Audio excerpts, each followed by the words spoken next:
What if your darkest thoughts weren't secrets anymore? We all lie to our friends, to our families, to ourselves. But there's one place where the truth always slips out. Google. We like to believe we're honest, that we say what we mean and mean what we say. But deep down, we know that's not true. We curate, we hide, we perform, especially in public. But the internet, that's different. When you're alone with your screen and no one's watching, your fingers start typing things your mouth would never say out loud. Search data doesn't lie. And that's what Everybody Lies is about. Seth Stephens-David-Witz, a data scientist and former Google data analyst, spent years digging through billions of anonymous Google searches. What he found wasn't just surprising, it was unsettling, because behind every search is a human, revealing what they're really thinking. Traditional surveys fail because people don't tell the truth. We underreport racism, prejudice, shame, and pain. But Google searches, their brutally honest search data, Seth argues, is like a digital truth serum. When you study it, you're not just looking at numbers. You're looking at secrets, fears, desires, anxieties, the things people would never admit in public. He found that racism in America, for example, was far more prevalent than polls had suggested, and that Google searches in certain areas could predict voting patterns more accurately than any political analyst. He saw that people search for "Is my son gifted?" far more often than "Is my daughter gifted?" and that "My husband is gay" is searched far more than "My wife is gay." Google becomes a confessional booth without the priest.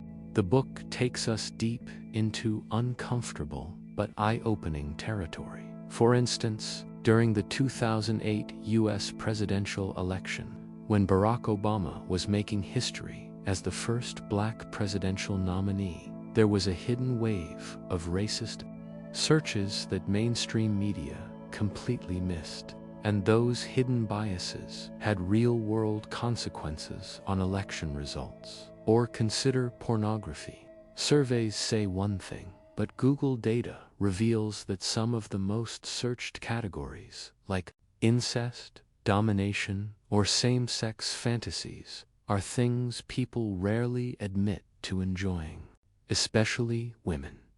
Stephens-David-Witz discovered that in conservative regions, searches for abortion clinics rise most on Sundays, after sermons, and after terrorist attacks. People don't just search for news, they search for revenge, for hate, for violence. These aren't just numbers, they're windows into the collective unconscious. Let's look at this from another angle. You probably think you know yourself, your habits, your preferences, your intentions. But search data proves otherwise. We say we care about climate change, but search for Kylie Jenner 100 times more often than global warming. We say we love our kids, but searches like "I regret having children" have skyrocketed in recent years. We say we want happiness, but search for how to be happy far less often than how to get revenge or how to disappear. You see, what people say and what people search are two completely different realities. And Google knows your search history better than your closest friend ever could. This isn't just about politics or porn or prejudice. It's about a new era of human understanding. Because now, for the first time in history, we can observe human behavior at scale, not through interviews or polls, but through actual behavior, through clicks, through searches, through patterns. This changes everything. It changes how we study psychology. It changes how we predict elections. It changes how we understand loneliness, depression, love, hate, and even death searches for how to kill myself peak at certain times of the year. That data can save lives if we pay attention. Google is no longer just a search engine. It's a mirror, a brutal, unfiltered mirror that reflects who we are, not who we pretend to be. But with this new power comes danger. Who gets to access this data? How do we protect privacy when the truth is profitable?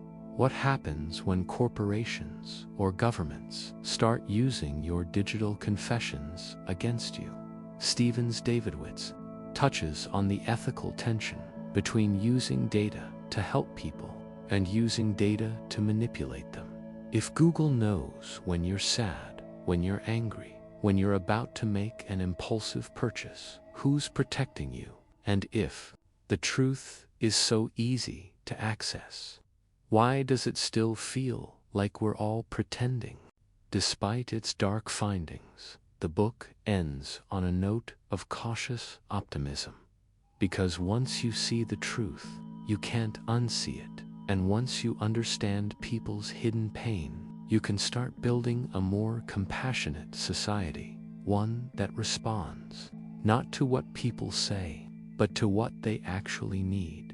Steven Davidowitz calls it a revolution in understanding.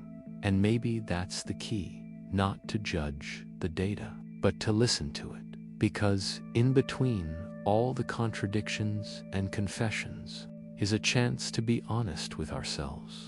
So, everybody lies, but the data doesn't. And now that we can finally hear the truth, maybe it's time we stopped hiding from it. If this video made you reflect, consider subscribing to Entropy, where we dive deep into the hidden layers of the human experience. Drop a comment. What's one thing you've searched for that you've never told anyone? And remember, truth isn't what we say, it's what we search.